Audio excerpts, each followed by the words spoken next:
Bonjour à toutes et à tous et bienvenue à ces 15e tribunes de la presse. Je voudrais saluer tout particulièrement le public lycéen qui est avec nous ce matin, venu des Deux-Charentes, le lycée Marguerite de Valois d'Angoulême, le lycée Élie Vinet de Barbezieux-Saint-Hilaire, Jean Monnet de Cognac, Jean Dautet de La Rochelle, le lycée Cordouan et le lycée de l'Atlantique de Royan, Blaise Pascal de Saint-Jean d'Angély. Ils sont venus de loin de Corrèze, les élèves du lycée Edmond Potier de Tulle, depuis la Dordogne, Joséphine Becker de Sarlat et Antoine de Saint-Exupéry de Terrasson-Villedieu, de Gironde, le lycée Gustave Eiffel de Bordeaux, de Haute-Vienne, Paul-Éluard de Saint-Junien et enfin des Landes, Frédéric Estève de Mont-de-Marsan et le lycée de Chalosse de Mugron. Effectivement, beaucoup de lycéens, 2/3 de lycéens des 12 départements de la région à ces tribunes de la presse parce que l'éducation aux médias et l'éducation à la presse est au cœur des tribunes. C'est aussi l'un des leviers essentiels de la citoyenneté qui est au cœur de la démarche de la région Nouvelle-Aquitaine qui organise ces tribunes de la presse. Il s'agit de vous donner, à vous lycéens, les moyens de comprendre le monde médiatique, de développer votre esprit critique et de vous exprimer ensuite en citoyen éclairé.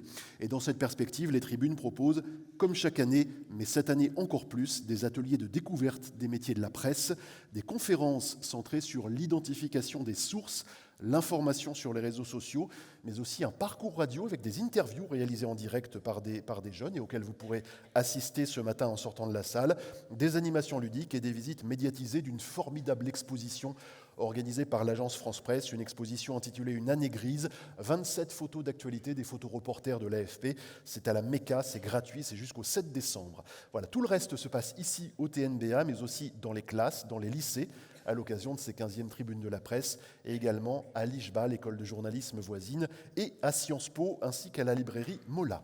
On va ouvrir le premier débat de ces tribunes de la presse. Merci d'être présents si nombreux pour y assister. On va vous proposer, pour ouvrir cette journée, des regards croisés sur une année ou presque de Trumpisme version 2, vue depuis les bureaux de l'agence France Presse sur 3 continents, Europe, Asie et Afrique. Des cas particuliers qui illustrent et qui traduisent ce que l'on ne voit pas toujours de la machine trumpiste.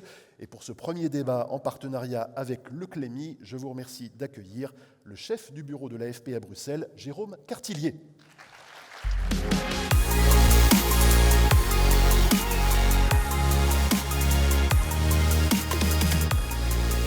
Et en duplex des 3 continents, nous allons avoir de Hong Kong, Catel Abivin, rédactrice en chef de l'AFP pour l'Asie-Pacifique, de Copenhague, la correspondante de l'AFP au Danemark, Camille Bavolert, et enfin de Johannesburg, le bureau de l'AFP en Afrique du Sud, François Osseille.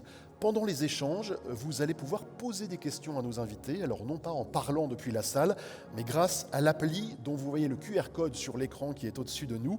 Cette appli Slido, vous pouvez vous connecter avec, donc ça veut dire que vous avez le droit d'utiliser vos téléphones portables, mais uniquement pour cela. Vous vous connectez donc à cette appli, vous posez vos questions et je m'en ferai le porte-parole à l'issue du débat. Bonjour Jérôme Cartillier. Bonjour. Un premier mot avec toi, on va se tutoyer, qui était journaliste accrédité à la Maison-Blanche pendant le premier mandat de Trump, les 4 premières années. Qu'est-ce qui t'a sauté aux yeux à l'époque à la Maison-Blanche et peut-être déjà dès le premier voyage officiel avec Trump dans Air Force One? Le plus frappant, je dirais, en côtoyant Trump au quotidien, c'était son espèce de soif de reconnaissance permanente. Et donc c'est une soif de reconnaissance, ce soif d'être au centre du jeu absolument à tout prix, quelles que soient les circonstances.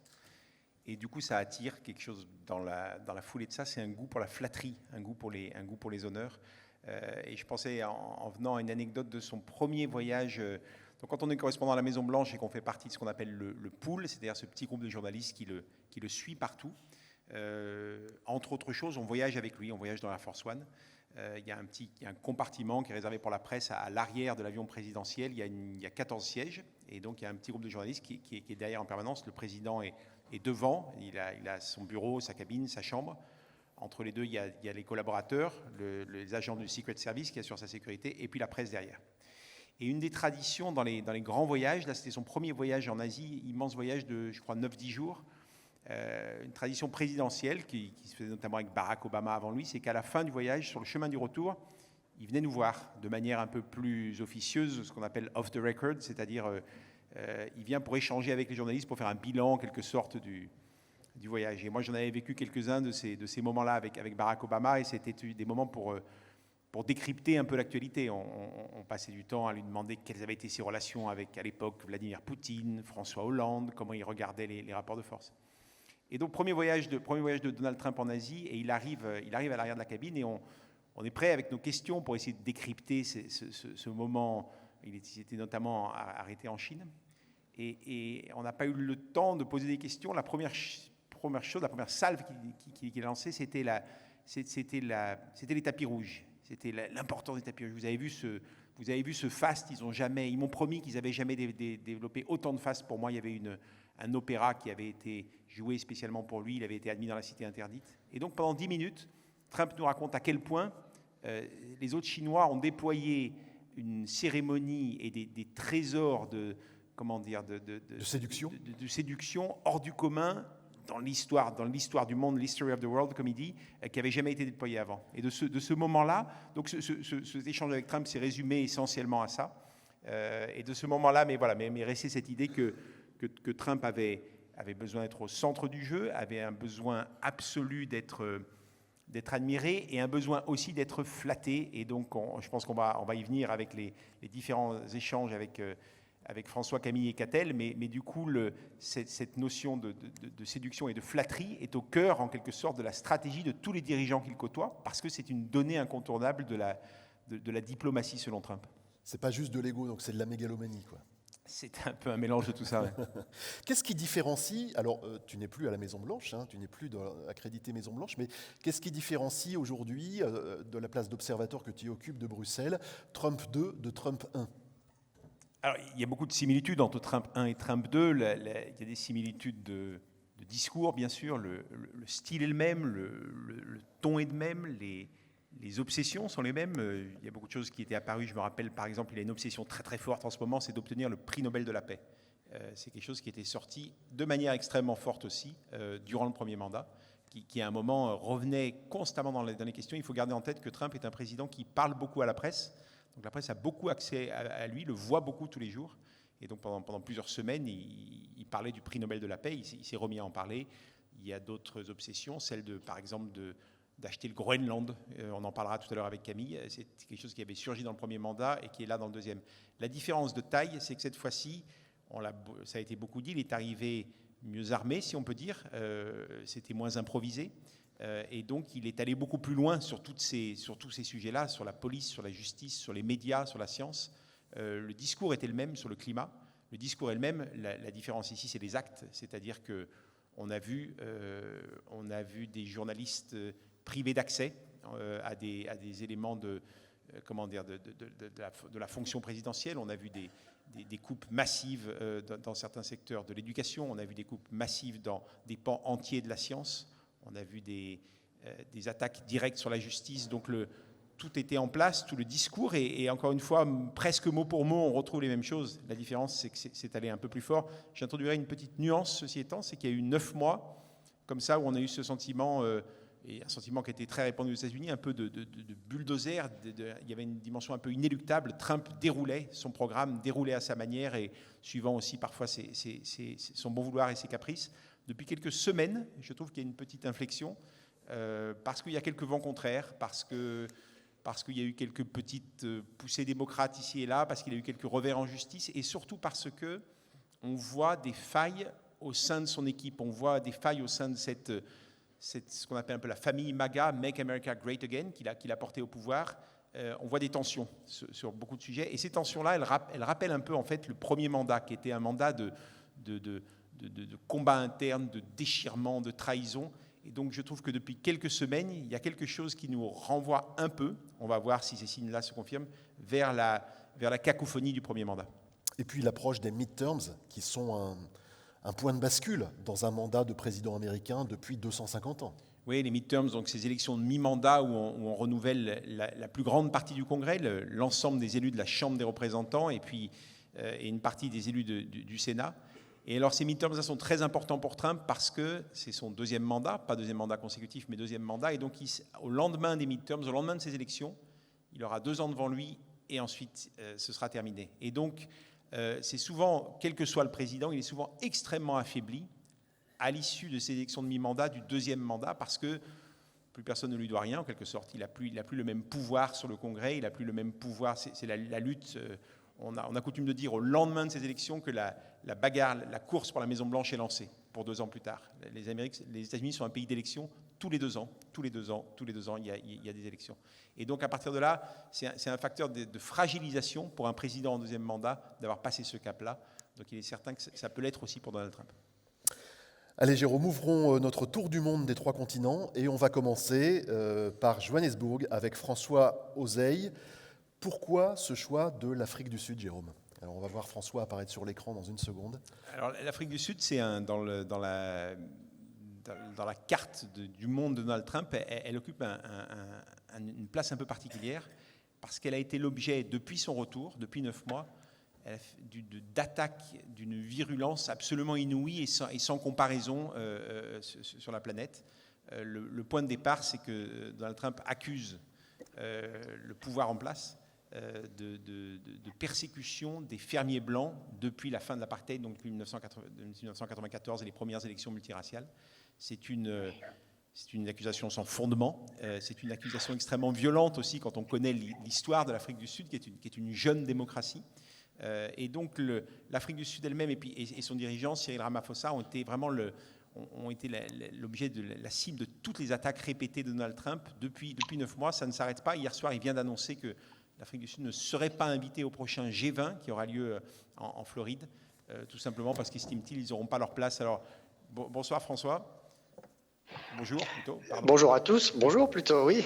Bonjour à tous. Bonjour François, Jérôme. qui est donc le directeur du bureau de l'AFP à Johannesburg. Je voulais qu'on revienne ensemble un petit peu justement sur ces attaques de Trump et un épisode absolument incroyable qui est le jour où il a reçu le président sud-africain Cyril Ramaphosa il y a quelques semaines dans le bureau ovale à la Maison-Blanche.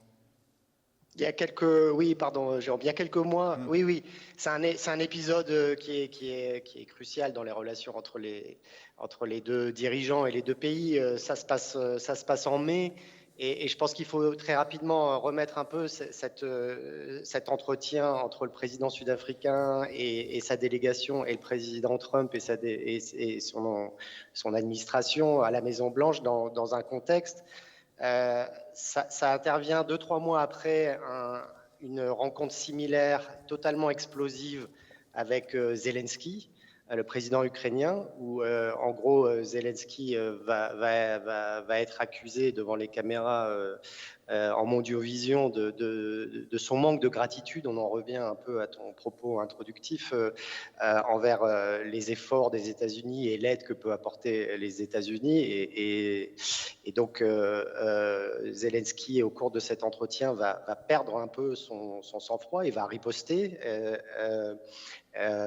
L'entretien va se terminer de manière assez abrupte et Zelensky ne participera même pas au dîner protocolaire qui est normalement prévu dans ces cas-là.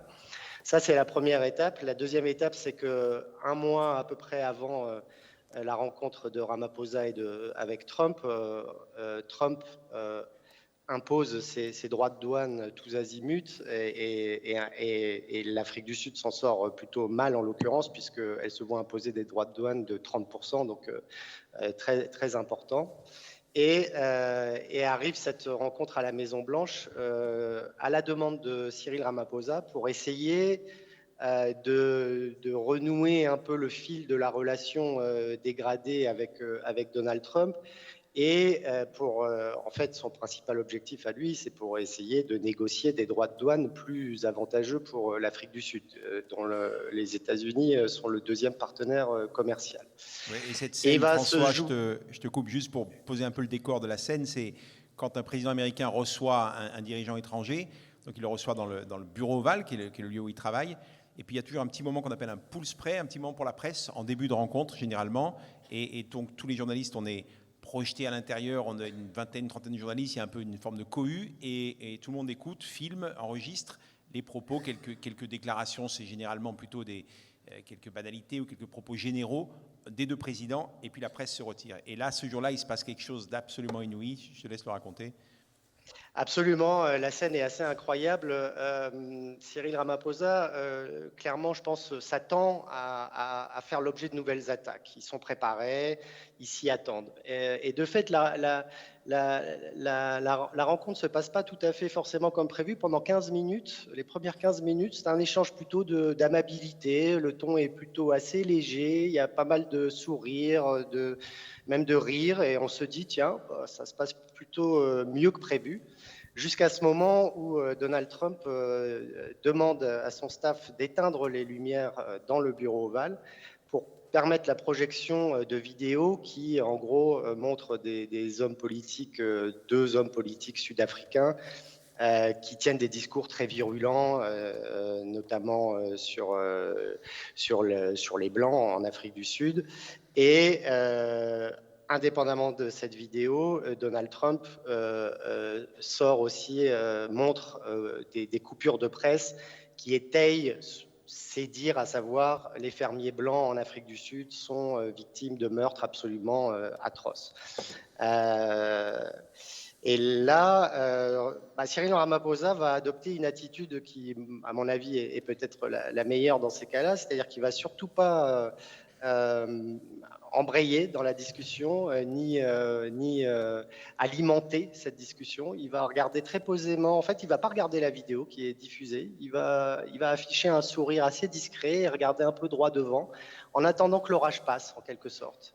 Et une fois que les lumières se rallument, parce que justement, il n'a pas, peut-être à l'inverse d'un Zelensky, tout de suite répliqué, il va attendre patiemment de pouvoir reprendre la parole, ce qu'il fait de manière assez intelligente pour de nouveau un peu reposer les bases de la rencontre et expliquer très posément que les vidéos qu'on vient de voir ne correspondent pas du tout à la politique du gouvernement sud-africain, qu'au contraire, les gens qui portent ces propos sont des ennemis politiques ou des rivaux politiques plutôt. Et voilà, donc c'est une scène assez violente parce que Cyril Ramaphosa, c'est quelqu'un qui s'est battu pour la fin du régime d'apartheid. C'est un des artisans de la constitution actuelle du pays. Et se voir reprocher ce que Donald Trump appelle un génocide blanc en Afrique du Sud, que rien, mais absolument rien ne vient étayer, c'est quelque chose de très violent. Quand on connaît l'histoire du pays qui a connu ce régime d'apartheid, qui est un des pires régimes totalitaires qu'a pu connaître le XXe siècle. Voilà, Ramaphosa, lui, il est venu en sachant exactement à quoi s'attendre. Il avait aussi, de manière très intelligente, fait venir deux légendes du Golfe sud-africain, des Blancs. On connaît évidemment l'amour invétéré du président Trump pour ce sport. Et Ramaphosa avait fait venir dans sa délégation deux très grands joueurs sud-africains pour un peu apaiser la discussion. Ils ont d'ailleurs pris la parole. C'est ce qu'on appelle un peu maintenant la diplomatie du Golfe avec Donald Trump. Voilà, Ramaphosa fait venir deux légendes du Golfe, un des interlocuteurs privilégiés au sein de l'Union européenne pour parler à Donald Trump, c'est le président finlandais qui lui-même est un amateur de golf. Voilà. Oui, la stratégie avait commencé il y a longtemps avec les Japonais aussi. On aura peut-être l'occasion d'en parler avec Kattel ou avec Shinzo Abe. Donc effectivement, voilà. C'est un des aspects de effectivement, pour tenter de l'amadouer un peu. Juste François, pour poursuivre et pour conclure sur Ramaphosa, finalement, alors on ne peut pas dire qu'il ait réussi à amadouer Donald Trump. En même temps, puisque l'agressivité est toujours là, l'hostilité est toujours là envers un pays, envers l'Afrique du Sud. On l'a vu au sortir du G20, qui donc a été organisé pour la première fois sur le continent africain il y a quelques jours, que les États-Unis ont boycotté. Les relations restent tendues. Et pour autant, est-ce que Ramaphosa, tu dirais, a trouvé une manière de le gérer, ou en tout cas une manière plutôt de se positionner par rapport à Trump ?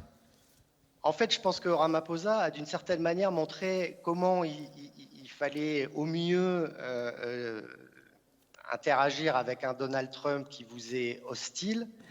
Mais malheureusement, je pense que pour le coup, la mission c'était mission impossible. Parce que, comme tu l'as rappelé dans ton propos introductif, il y a une réelle fixation de Donald Trump sur l'Afrique du Sud.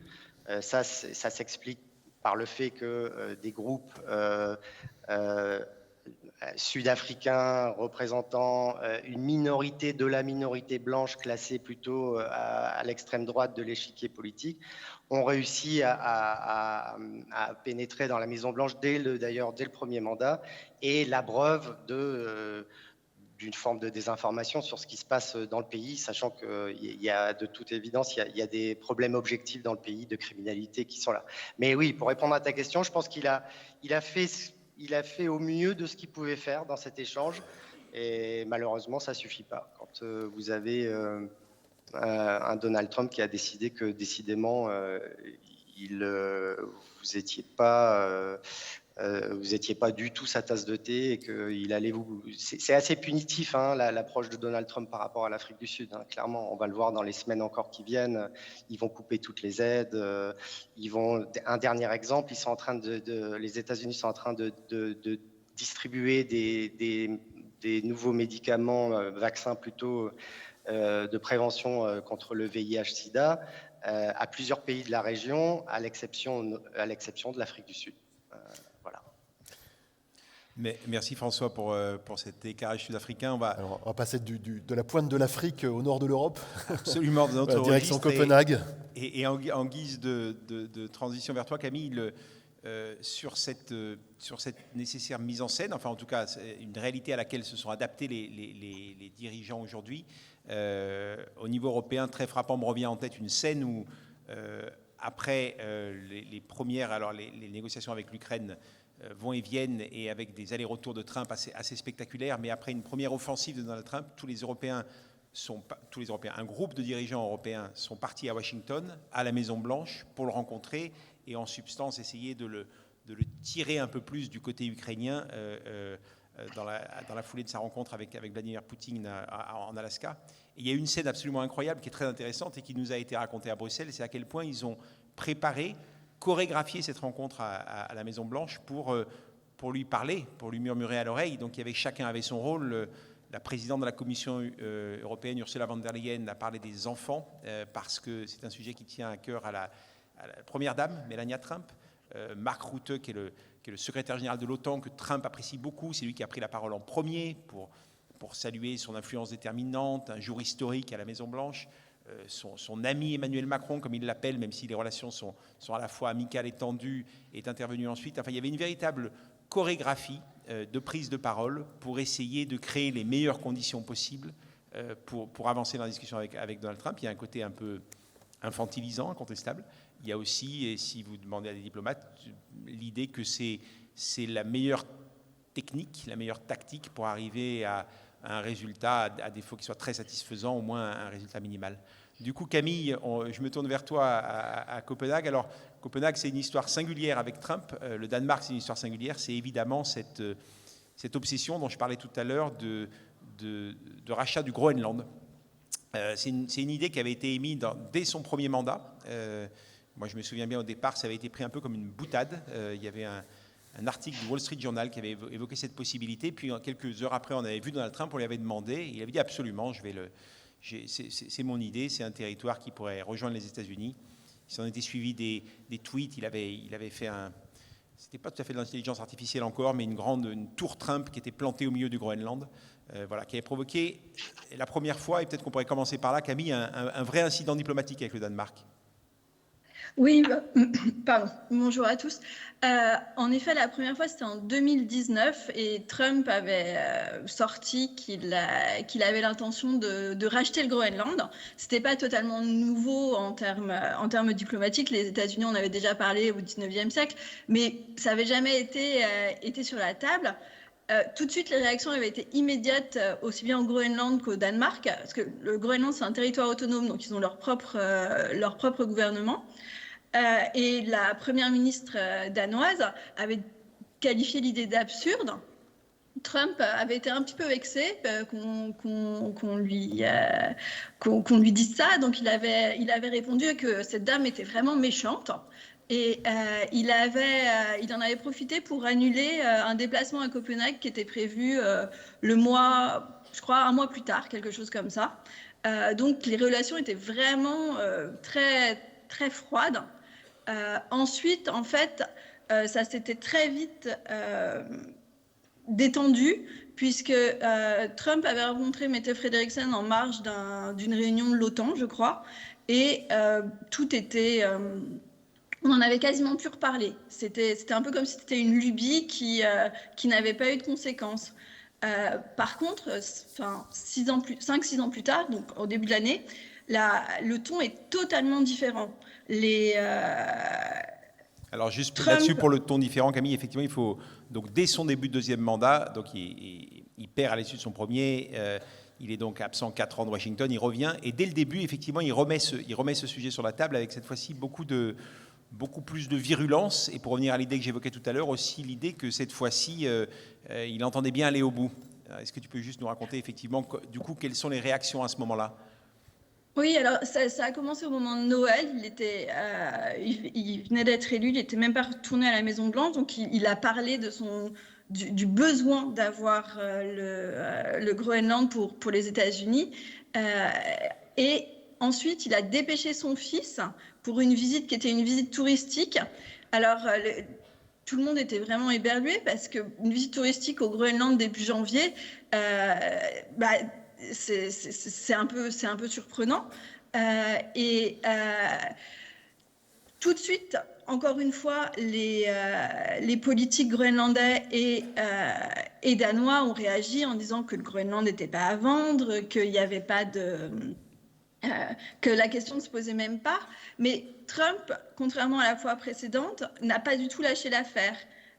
Donc il a réitéré à plusieurs reprises son désir et son besoin d'obtenir le Groenland, sans vraiment être très précis sur la nature de cette annexion.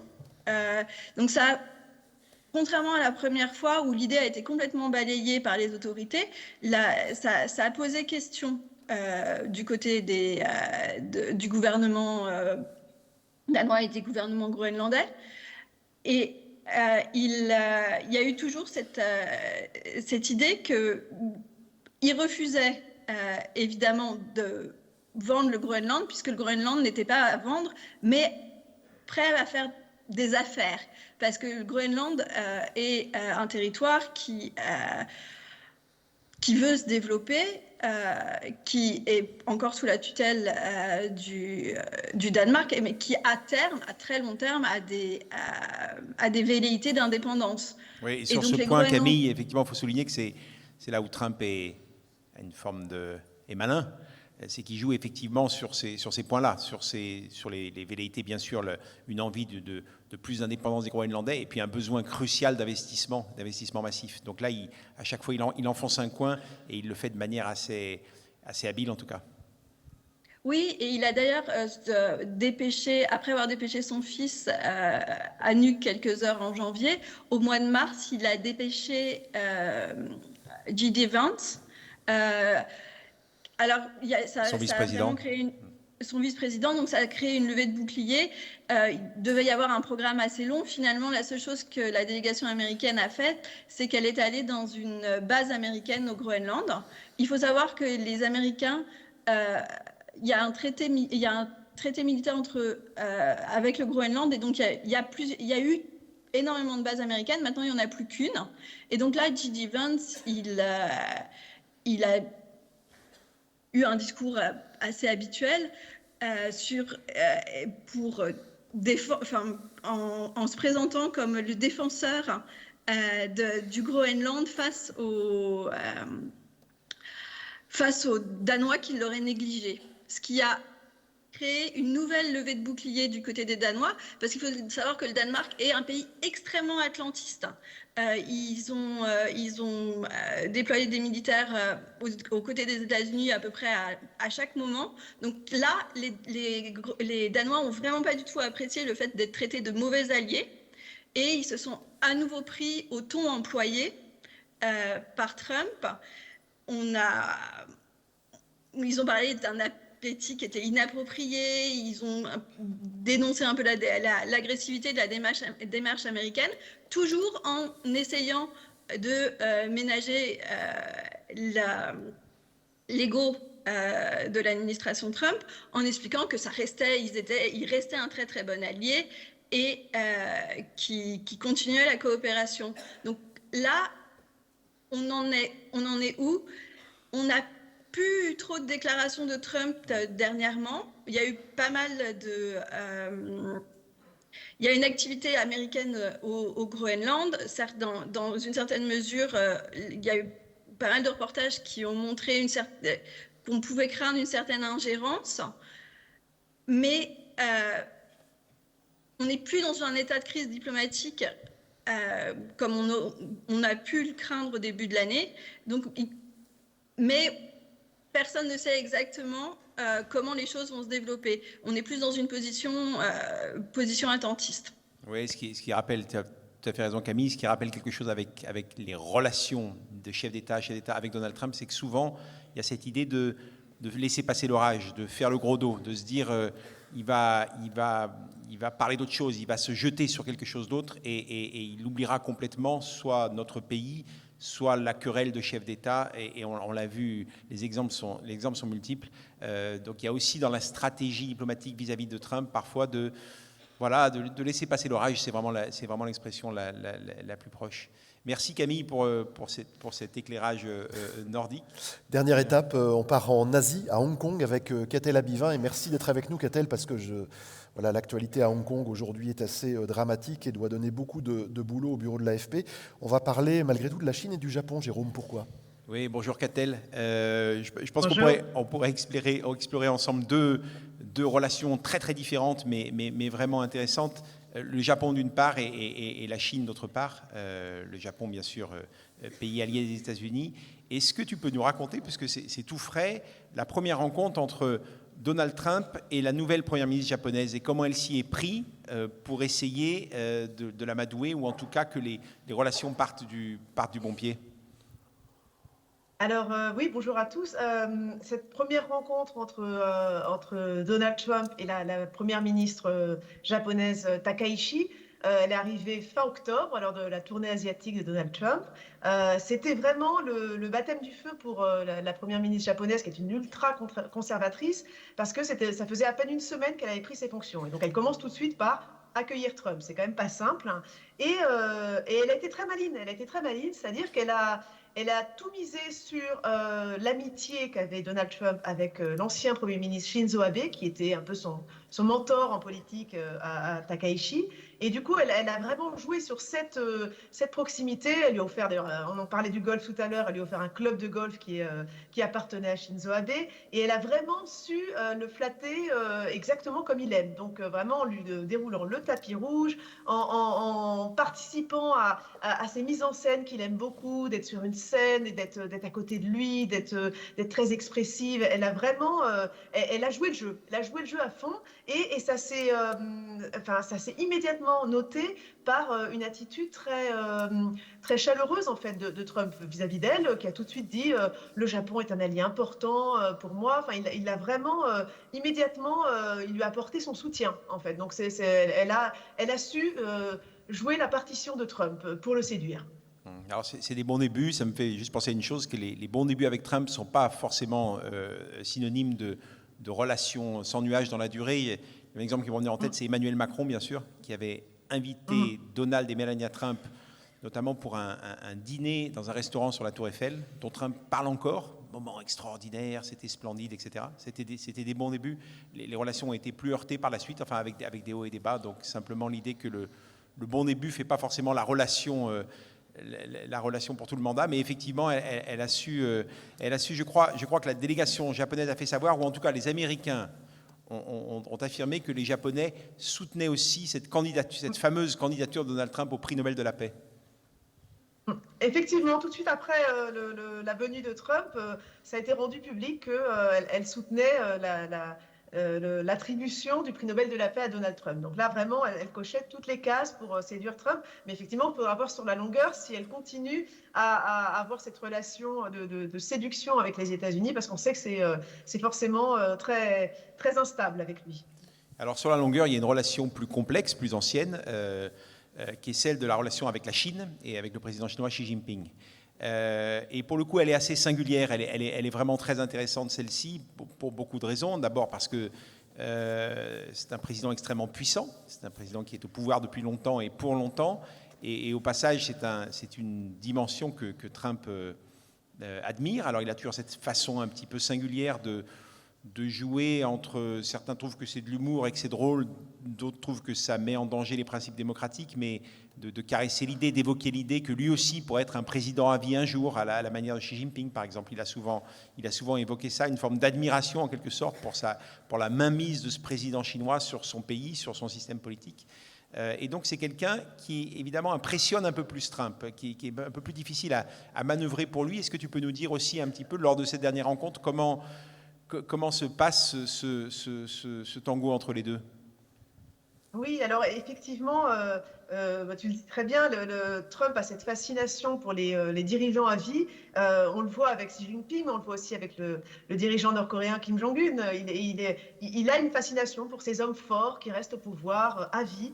Et face à Xi Jinping, c'est assez intéressant la relation qu'il a avec la Chine et avec Xi Jinping. C'est-à-dire qu'ils ont eu une guerre commerciale extrêmement intense ces derniers mois. Et la Chine, parce qu'elle a le pouvoir économique que n'ont pas beaucoup de pays dans le monde, a répliqué coup pour coup.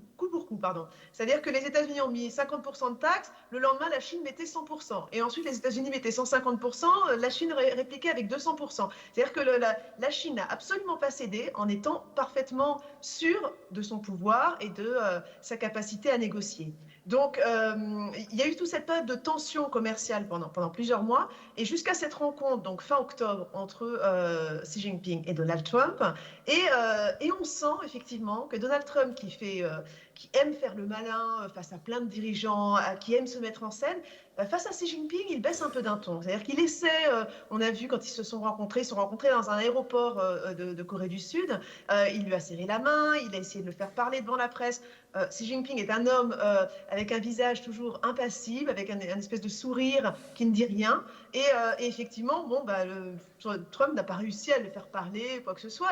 Et on sent qu'il baisse un peu d'un ton vis-à-vis de Xi Jinping, parce que il n'arrive pas à le faire monter dans son jeu, à le prendre à sa mise en scène, à sa pièce de théâtre qu'il aime tout le temps mener. Et donc voilà, il est à la fois dans un mélange de fascination et de crainte, et voilà, il marche un peu sur la pointe des pieds quand même. Oui, je trouve à cet égard, je trouve que la question du langage corporel est très intéressante. Il y a la question de la langue, bien sûr. Je ne sais pas si Xi Jinping s'exprime en anglais ou pas, je ne crois pas. Je pense que tout passe par des interprètes. Pas du tout. Voilà. Et puis il y a la question, je trouve, du langage corporel qui est intéressante. Donald Trump aime bien prendre le pouvoir aussi comme ça. Il donne alors il y a les fameuses poignées de main avec Macron, ces poignées de main un peu viriles qui consistaient à une espèce d'étrange jeu. Il consistait à savoir qui lâcherait le premier la main de l'autre.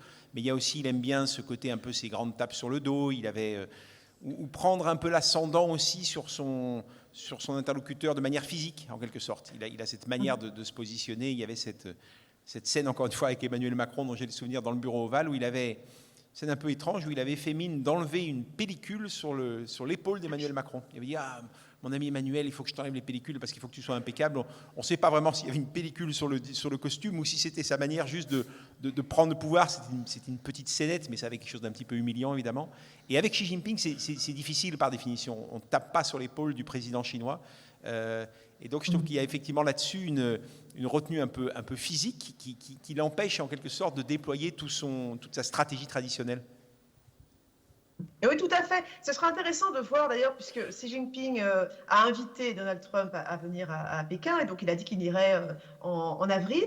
Ce sera intéressant de voir à ce moment-là comment ça se passe. Mais c'est vrai que Xi Jinping, il a cette technique pour tous les dirigeants qu'il reçoit, que ce soit d'un tout petit pays africain jusqu'aux États-Unis. Enfin, vraiment, tous les dirigeants ont droit au tapis rouge, à être reçu au Palais du Peuple, vraiment, il a l'art de recevoir avec faste tous les dirigeants. Alors avec Donald Trump, je pense qu'on peut s'attendre encore plus à une parade militaire, vraiment, il va lui sortir le grand jeu. Et je pense qu'encore une fois, Donald Trump aura du mal à être parfaitement à l'aise dans ce genre de cadre, parce que c'est un cadre qui est très formel, qui est très chinois.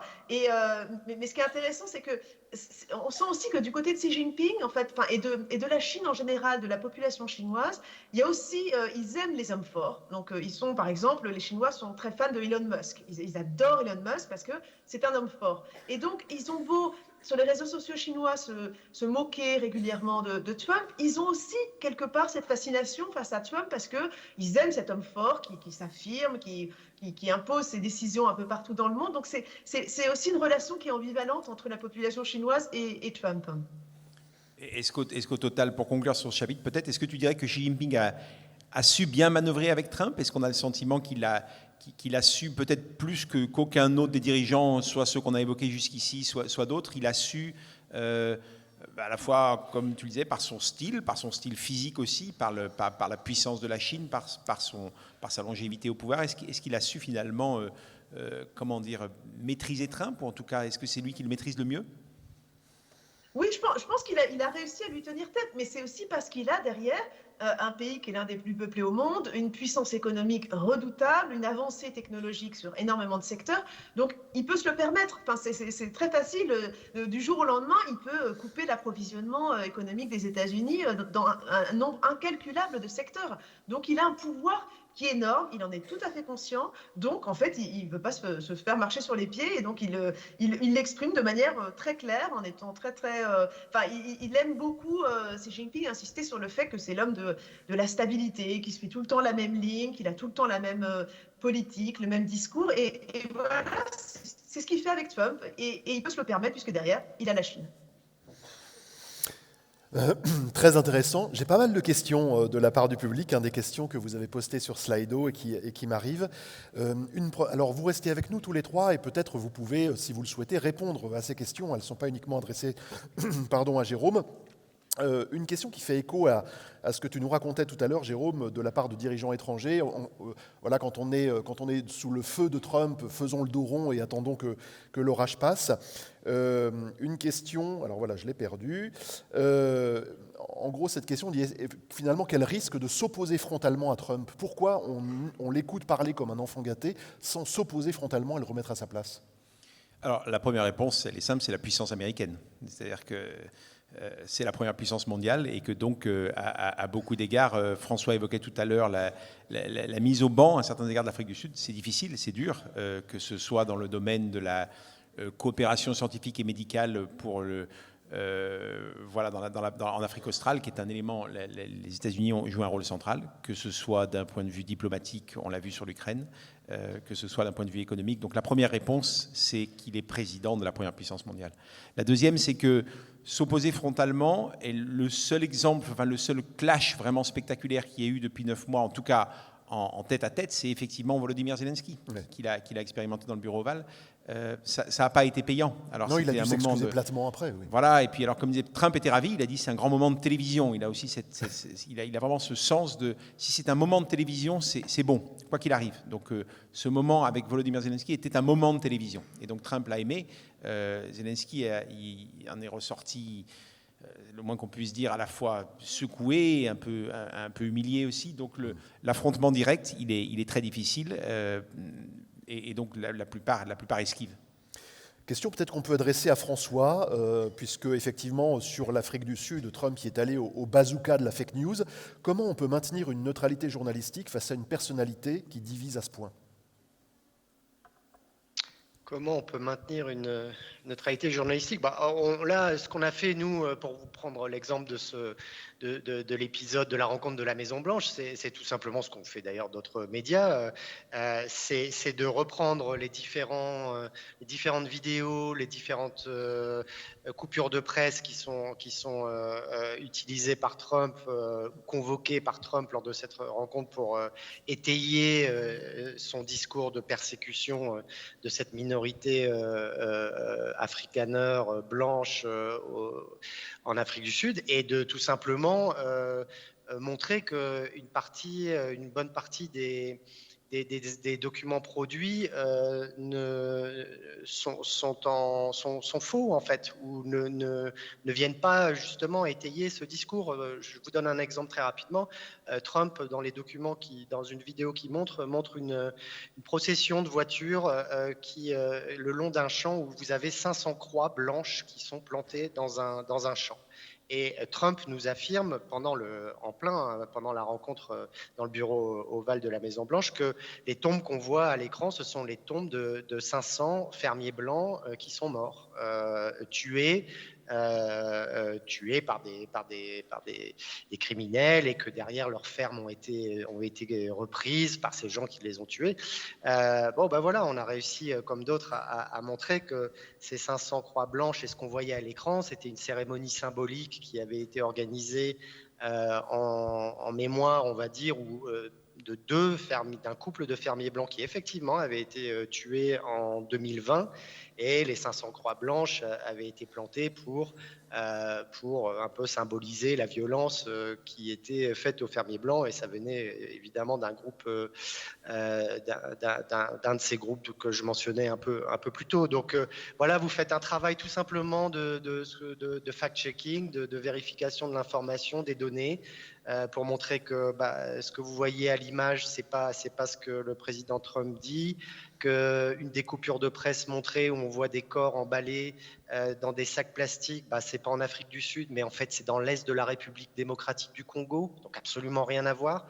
Voilà, le travail, la neutralité, elle se fait juste en vérifiant l'information et en revenant aux faits. Et en l'occurrence, je ne vais pas trop m'étendre, mais en revenant aussi aux statistiques de la criminalité en Afrique du Sud et de la proportion de fermiers blancs ou simplement de personnes travaillant sur des fermes rapportées au nombre d'homicides en Afrique du Sud. Voilà, là, le groupe dont je vous parlais, qui est à l'oreille de Donald Trump, mentionnait 43 homicides sur des exploitations agricoles sur une année où il y avait eu 27 000 homicides dans le pays.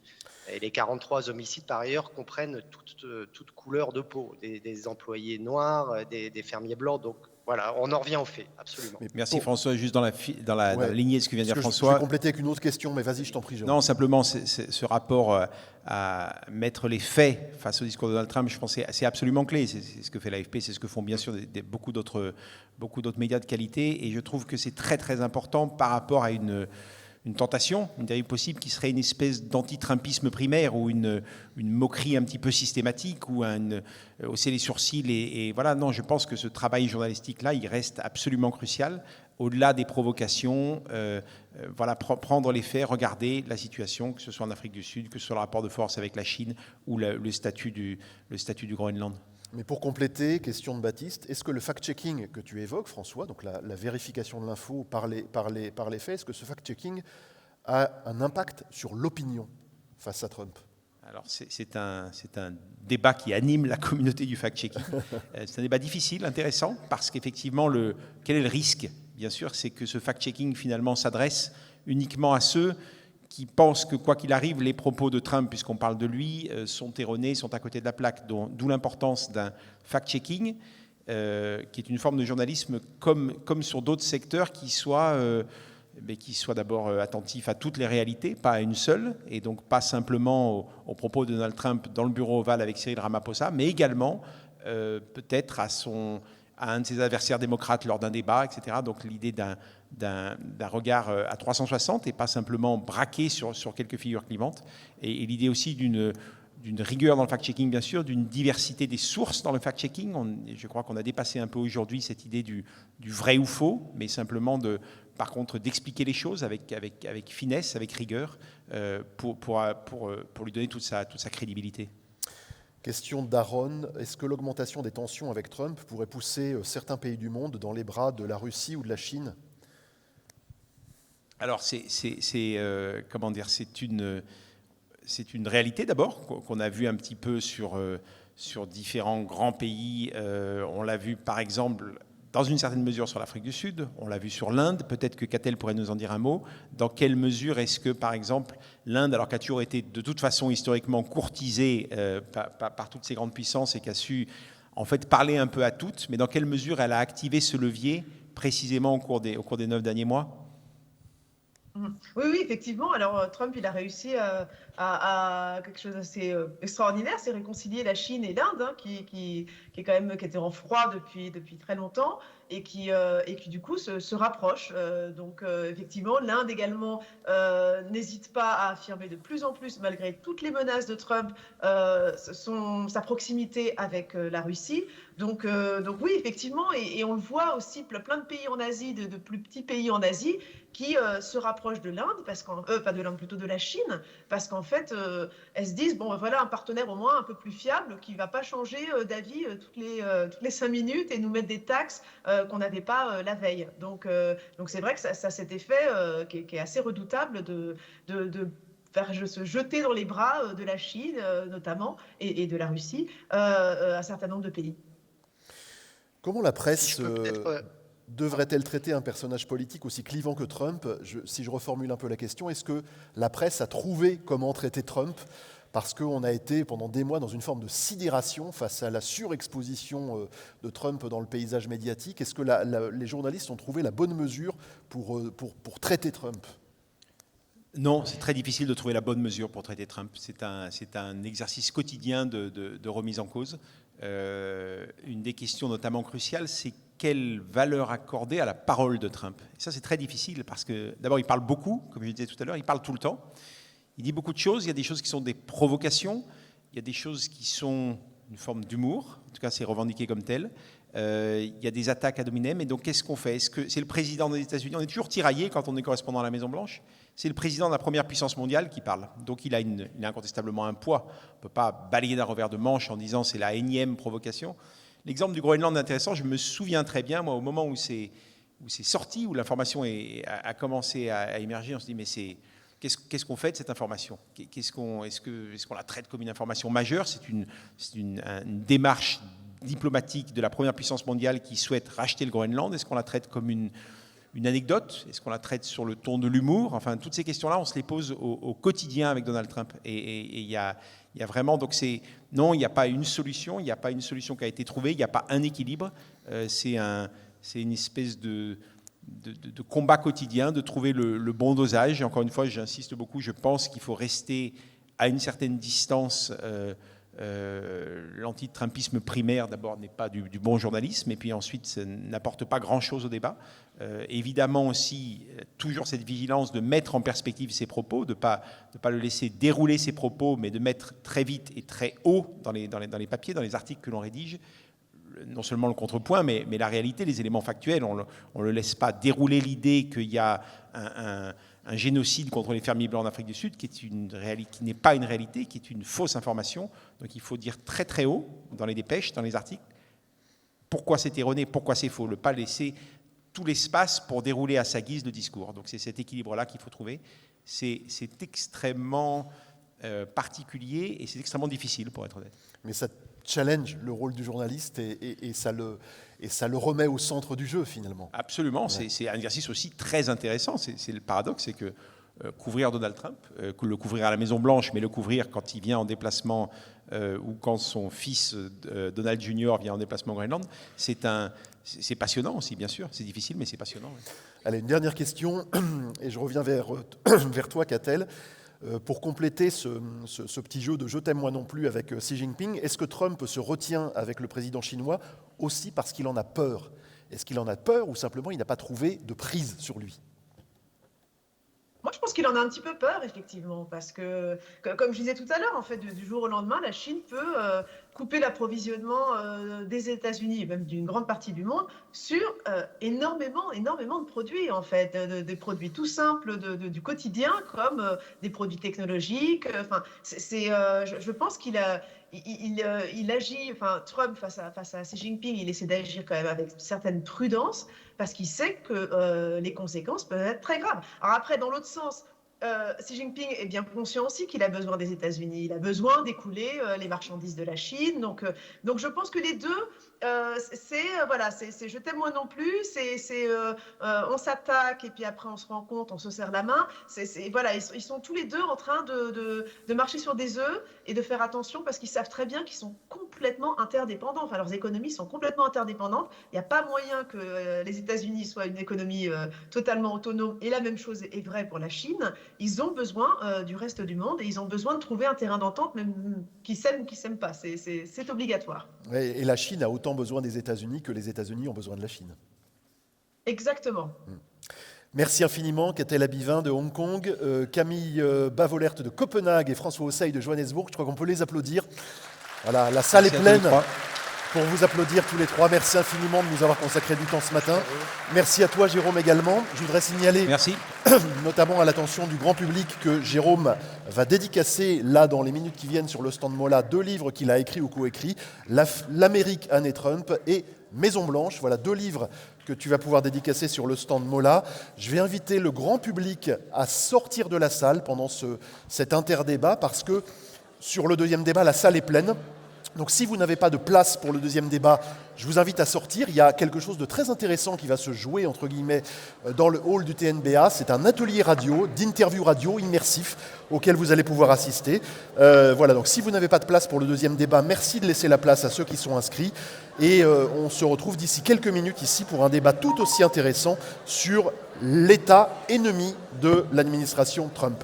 Merci beaucoup encore et à tout de suite.